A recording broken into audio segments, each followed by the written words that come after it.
ओम शांति। आज नए विश्व स्थापन करने वाले बाप डायमंड बनने वाले बच्चों को देख रहे हैं। चमकते हुए डायमंड की सभा बाप के सामने है। आप भी क्या देख रहे हो? डायमंड देख रहे हो ना, कि शरीर देख रहे हो? 63 जन्म शरीर को ही देखा, लेकिन अभी शरीर में चमकता हुआ डायमंड दिखाई देता है कि छिपा हुआ है, इसलिए कभी दिखाई देता है, कभी छिप जाता है। बाप दादा तो बच्चों का उमंग उत्साह देख पदम गुना डबल मुबारक देते हैं। आज डबल है ना, एक नया वर्ष और दूसरा डायमंड जुबली, दोनों का संगठन है। तो डायमंड वर्ष में बाप दादा यही विशेषता देखना चाहते हैं कि हर बच्चे को जब देखो, जिसे देखो तो चमकता हुआ डायमंड ही दिखाई दे। मिट्टी के अंदर वाला डायमंड नहीं, चमकता हुआ डायमंड। तो सारे वर्ष के लिए ऐसे डायमंड बन गए, क्योंकि संकल्प तो आज करना है ना कि डायमंड बनेंगे भी और देखेंगे भी। चाहे वो दूसरी आत्मा काला कोयला भी हो, एकदम तमोगुनी आत्मा हो, लेकिन आप क्या देखेंगे? कोयला देखेंगे या डायमंड देखेंगे। अच्छा, तो आपकी दृष्टि पड़ने से उसका भी कालापन कम हो जाता है।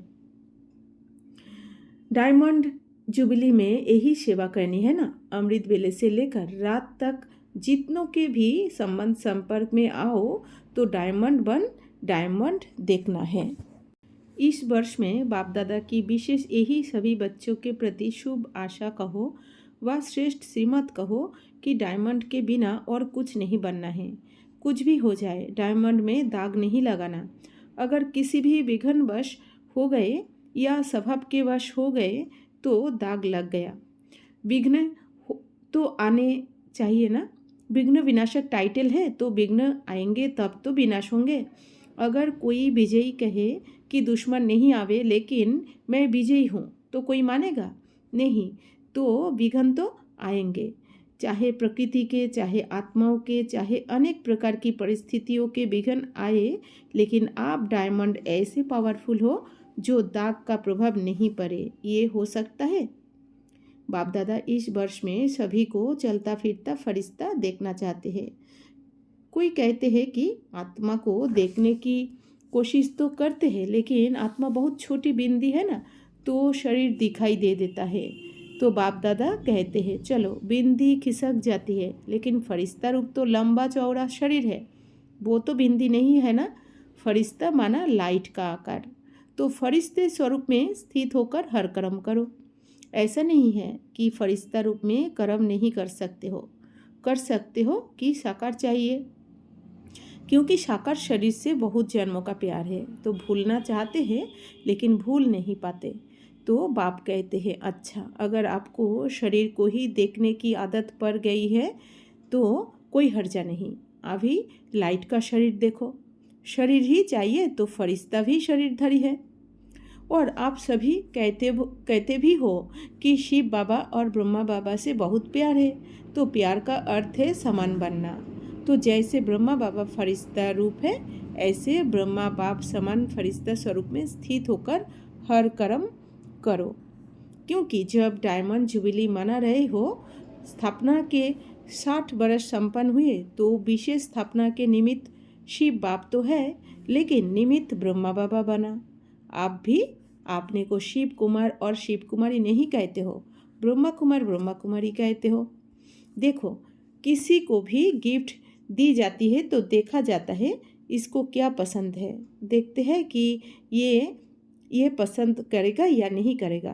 तो ब्रह्मा बाप को क्या प्रिय है, कौन सी गिफ्ट उसको अच्छी लगती है? बाप के दिल पसंद गिफ्ट है चलता फिरता फरिश्ता स्वरूप। तो फरिश्ता समान बन जाओ। फरिश्ते रूप में कोई भी विघ्न आपको प्रभाव नहीं डालेगा। आपके संकल्प, वृत्ति, दृष्टि सब डबल लाइट हो जाएंगे। तो गिफ्ट देने के लिए तैयार हो। गोल्डन दुनिया को लाने के लिए फरिश्ते बनेंगे तो जैसे हीरा चमकता है, ऐसे आपका फरिश्ता रूप चमकेगा। ये अभ्यास अच्छी तरह से करते रहो। अमृत वेले उठते स्मृति में लाओ, मैं कौन फरिश्ता हूँ। संकल्प तो करते हो और चाहते भी हो, फिर भी जब अपनी रिजल्ट देखते हो व लिस्ट करके भी देते हो तो मेजॉरिटी कहते हो कि जितना चाहते हैं उतना नहीं हुआ। डबल विदेशी या भारत वाले अगर परसेंटेज के बिना फुल पास हो गए तो ब्रह्मा बाबा पता है क्या करेगा? तो बच्चों ने कहा शाबाश देंगे। बस सिर्फ शाबाश दे देगा और क्या करेगा? रोज़ आपको अमृत वेले अपनी बाहों में समा लेगा। आपको महसूसता होगी कि ब्रह्मा बाबा की बाहों में अतीन्द्रिय सुख में झूल रहे हैं। बड़ी बड़ी भाकी मिलेगी। ब्रह्मा बाबा का बच्चों के साथ बहुत प्यार है ना, तो अमृत वेले भाकी मिलेगी। और सारा दिन क्या मिलेगा? जैसे चित्रों में दिखाते हैं ना कि जब तूफान आया, पानी बढ़ गया तो सांप छत्र छाया बन गया। उन्होंने तो श्री कृष्ण के लिए स्थूल बात दिखा दी है, लेकिन वास्तव में ये है रूहानी बात। तो जो फरिश्ता बनेगा उसके सामने अगर कोई भी परिस्थिति आई या कोई भी विघ्न आया तो बाप स्वयं आपकी छत्र छाया बन जाएंगे। करके देखो, क्योंकि ऐसे ही बाप दादा नहीं कहते हैं। अच्छा, जिन बच्चों की डायमंड जुबिली है वो हाथ उठाओ। अभी डायमंड जुबिली वालों से बाप दादा बात करते हैं। आप लोगों ने 14 वर्ष में योग तपस्या की तो विघ्न कितने आए, लेकिन आपको कुछ हुआ? तो बाप दादा छत्र छाया बना ना, कितनी बड़ी बड़ी बात हुई। सारी दुनिया, मुखी, नेताएं, गुरु लोग सब एंटी हो गए। एक ब्रह्मा कुमारियाँ अटल रही। प्रैक्टिकल में बिगड़ी लाइफ भी देखी। तपस्या के समय भिन्न भिन्न विघ्न भी देखे। बंदूक भी आई तो तलवार भी आई, सब आया, लेकिन छत्रछाया रही ना। कोई नुकसान हुआ? जब पाकिस्तान हुआ तो लोग हंगामे में डरकर सब छोड़कर भाग गए और आपका टेनिस कोर्ट सामान से भर गया, क्योंकि जो अच्छी चीज़ लगती थी वो छूरे कैसे? उससे प्यार होता है ना। तो जो सिंधी लोग उस समय एंटी थे वो गाली भी देते थे और सामान भी दिया। जो बढ़िया बढ़िया चीज़ें थी वो हाथ जोड़कर देकर गए कि आप ही यूज़ करो। तो दुनिया वालों के लिए हंगामा था और ब्रह्मा कुमारियों के लिए 5 रुपये में सब्जियों की सारी बैलगाड़ी थी। 5 रुपये में सब्जियाँ। आप कितने मज़े से सब्जियाँ खाते थे। तो दुनिया वाले डरते थे और आप लोग नाचते थे। तो प्रैक्टिकल में देखा कि ब्रह्मा बाप दादा दोनों ही छत्र छाया बन कितना सेफ्टी से स्थापना का कार्य किया। तो जब इन्हों को अनुभव है तो क्या आप अनुभव नहीं कर सकते? पहले आप जो चाहे जितना चाहे इस डायमंड वर्ष में छत्र छाया का और ब्रह्मा बाप के प्यार का प्रैक्टिकल अनुभव कर सकते हो। ये इस वर्ष को वरदान अर्थात सहज प्राप्ति है। ज़्यादा पुरुषार्थ नहीं करना पड़ेगा। पुरुषार्थ से थक जाते हो ना, जब कोई पुरुषार्थ करके थक जाता है तो उस समय बाप दादा उसका चेहरा देखते हैं, रहम भी बहुत आता है। तो अभी क्या करेंगे? क्या बनेंगे? फरिश्ता। फरिश्ता रूप में चलना फिरना, यही डायमंड बनना है। क्योंकि जो बहुत कीमती मूल्यवान बेदाग डायमंड होता है उसकी निशानी क्या होती है? उसे लाइट के आगे रखो तो चमकेगा, और जब चमकता है तो उससे किरणें निकलती है, उसमें भिन्न भिन्न रंग दिखाई देते हैं। तो जब आप रियल डायमंड बनेंगे, फरिश्ता बन जाएंगे, तो आपके फरिश्ते स्वरूप से ये अष्ट शक्तियाँ दिखाई देगी। जैसे वो रंग किरणों के रूप में दिखाई देते हैं, ऐसे आप डायमंड अर्थात फरिश्ता रूप बनो तो चलते फिरते आप द्वारा अष्ट शक्तियों के किरणों की अनुभूति होगी। कोई को आपसे सहन शक्ति की फीलिंग आएगी, कोई को आपसे निर्णय करने की शक्ति की फीलिंग आएगी, कोई से क्या शक्तियों की फीलिंग आएगी। आप जितना ज़्यादा अभ्यास करेंगे, मानो अभी कल से नया वर्ष भी शुरू होगा और डायमंड जुबिली भी शुरू होगी। तो कल से अर्थात पहला मास जो जनवरी है, उस एक मास में आप फरिश्ता रूप में अभ्यास करेंगे और दूसरा मास आएगा, उसमें आपका अभ्यास और बढ़ेगा, तीसरे मास में और बढ़ेगा, और जितना जितना बढ़ता जाएगा उतना उतना आप द्वारा औरों को महसूसता होगी। समझा? तो ये है ब्रह्मा बाप की गिफ्ट। 63 जन्म इस शरीर से प्यार है तो मुश्किल नहीं होगा। जो दृढ़ निश्चय रखते हैं तो निश्चय की विजय कभी टल नहीं सकती। चाहे 5 ही तत्वों या आत्माएं कितना भी सामना करें, लेकिन वो सामना करेंगे और आप समाने की शक्ति से उस सामना को संभालेंगे, क्योंकि अटल निश्चय है।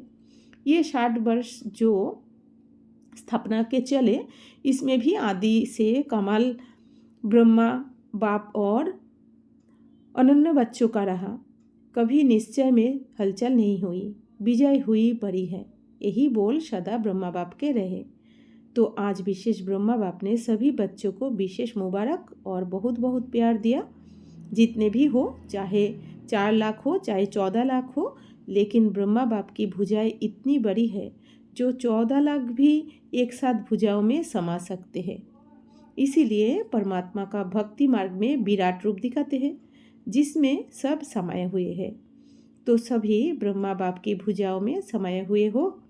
कुछ भी हो, जैसे छोटा बच्चा क्या करता है, अगर कोई उसको कुछ भी कहता है या कुछ भी होता है तो वो माँ या बाप की बाहों में समा जाएगा। ऐसे होता है ना, तो आप भी ऐसे करो। बच्चे हो ना कि अभी बड़े हो गए हो, 100 साल का भी बाप के आगे तो छोटा बच्चा ही है। तो आपको भी कुछ भी हो ना, बस ब्रह्मा बाप की बाहों में समा जाओ। बस ये तो सहज है ना। बाप दादा ने देखा कि कमजोरी देते तो हो, लेकिन फिर वापस ले लेते हो। चिट्ठी लिख कर देंगे, हाँ बाबा, बस क्रोध मुक्त हो जाएंगे। बहुत अच्छा लिखते हैं और रूढ़ियान भी करते हैं तो बहुत अच्छा कांध हिलाते हैं, हाँ हाँ करते हैं। फिर पता नहीं क्यों वापस ले लेते हैं। पुरानी चीज़ों से प्रीत रखते हैं, फिर कहते हैं हमने तो छोड़ दिया, वो हमको नहीं छोड़ती है। बाप कहते हैं आप चल रहे हो और चलते हुए कोई कांटा या ऐसी चीज़ आपके पीछे चिपक जाती है, तो आप क्या करेंगे? ये सोचेंगे कि ये मुझे छोड़े या मैं छोड़ूं, कौन छोड़ेगा? अच्छा, अगर फिर भी वो हवा में उड़ती हुई आपके पास आ जाए तो फिर क्या करेंगे? फिर रख देंगे या फेंक देंगे? फेंकेंगे ना। तो ये चीज़ क्यों नहीं फेंकते? अगर गलती से आ भी गई तो जब आपको पसंद नहीं है और वो चीज़ आपके पास फिर से आती है, तो क्या आप वो चीज़ संभल कर रखेंगे?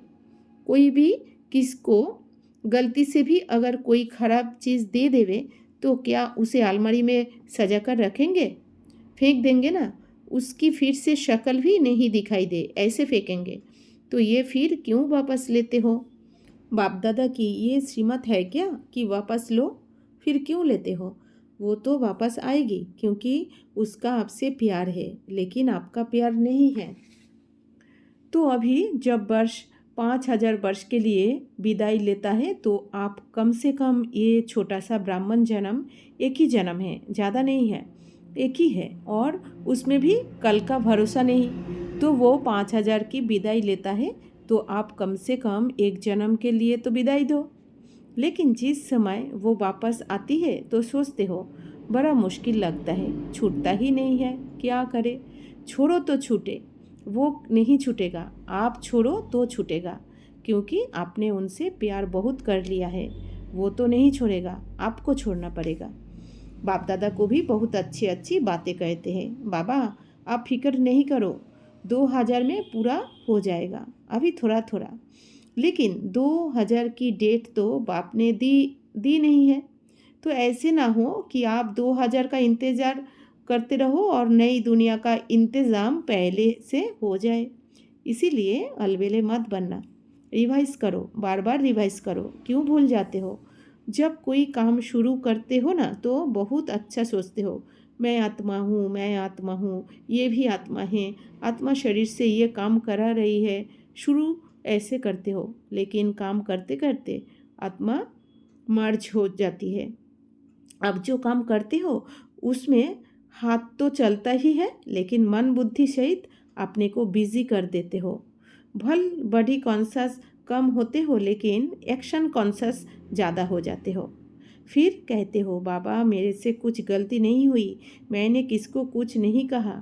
लेकिन बाप दादा कहते हैं कि मानो आप बॉडी कॉन्शस नहीं हो, एक्शन कॉन्शस हो, और उसी समय कुछ हो जाए तो रिजल्ट क्या होगी? सोल कॉन्शस जितना तो नहीं मिलेगा। तो इसकी विधि है, बार बार रिवाइज करो, बार बार चेक करो। जब काम पूरा होता है फिर आप सोचते हो, लेकिन नहीं, जब तक नेचुरल सोल कॉन्शस हो जाओ तब तक ये सहज विधि है, बार बार रिवाइज करना। रिवाइज करेंगे तो जो पीछे सोचना पड़ता है वो नहीं होगा। जमा का खाता चेक करो, क्योंकि सारा कल्प चाहे राज्य करेंगे, चाहे पूजे जाएंगे, लेकिन जमा अभी करना है, या दोपहर में या सतयुग में करेंगे। तो ये चेक करो कि मैंने जमा कितना किया।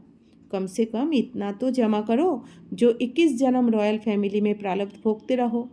अगर कम जमा होगा तो त्रेता में आएंगे, सतयुग मिस करेंगे। त्रेता में आना पसंद है?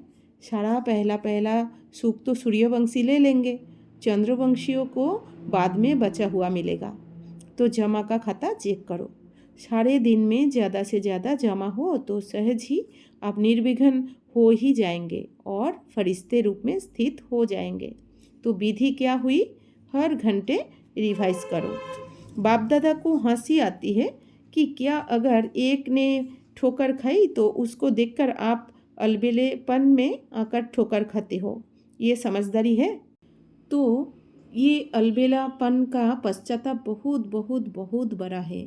अभी बड़ी बात नहीं लगती है, हाँ चलो, लेकिन बाप दादा सब देखते हैं कि कितने अलबेले होते हैं, कितने औरों को नीचे जाने में फॉलो करते हैं। तो बाप दादा को बहुत रहम आता है कि पश्चाताप की घड़ियाँ कितनी कठिन होगी। इसीलिए अलबेलेपन की लहर को, दूसरों को देखने की लहर को इस पुराने वर्ष में मन से विदाई दो। जब थोड़ा उमंग उत्साह आता है ना, तो थोड़े समय के लिए वैराग आता है, लेकिन वो अल्पकाल का वैराग होता है। इसलिए जो बाप दादा ने मुक्त होने की बात सुनाई है उसके ऊपर बहुत अटेंशन देना। जितने पुराने होते हैं ना, तो देखा गया कि पुरानों में अलबेलापन ज़्यादा आता है। जो पहले का जोश उमंग होता है वो नहीं होता है। पढ़ाई का भी अलबेलापन आ जाता है। सब सुन लिया, समझ लिया। सोचो, अगर समझ लिया, सोच लिया तो बाप दादा पढ़ाई पूरी कर देते। जब स्टूडेंट पढ़ चुके तो फिर क्यों पढ़ाई फिर तो समाप्त कर देना। लेकिन इस अलबेलेपन को अच्छी तरह से विदाई दो। औरों को नहीं देखो, बाप को देखो, ब्रह्मा बाप को देखो। क्योंकि जब तक बाप साथ है तो माया भी बाप का साथ देखकर दूर से ही भाग जाती है। अकेले होते हो तो माया को चांस मिलता है, अकेले नहीं हो तो माया को भी चांस मिल नहीं सकता। और जब बाप स्वयं ऑफर करता है कि मैं बच्चों का साथी हूँ, तो भगवान की ऑफर सारे कल्प में फिर मिलेगी। तो स्वयं बाप की ऑफर है, साथ रहो। कोई भी मुश्किल बात साथ से सहज हो जाती है, तो साथ का अनुभव होता है। तो आप लोग भी एक एक रतन ब्राह्मण परिवार का श्रृंगार हो, तो श्रृंगार कभी गिर नहीं जाए। श्रृंगार गिर गया तो कैसे लगेगा? अभी श्रृंगार किया है और गिर जाए तो क्या अच्छा लगेगा? सदैव समझो कि हम ब्राह्मण परिवार के ताज के हीरे हैं। तो ताज से एक भी हीरा गिर जाए तो अच्छा लगेगा? तो इतना अपना महत्व समझो, साधारण नहीं समझो, महान हो। तो सेवा में अपने को बिजी रखते हैं और सदा रखना भी है। सेवा सेफ्टी का साधन है। जितना अपने को बिजी रखेंगे उतना सेफ रहेंगे। समझा? ओम शांति।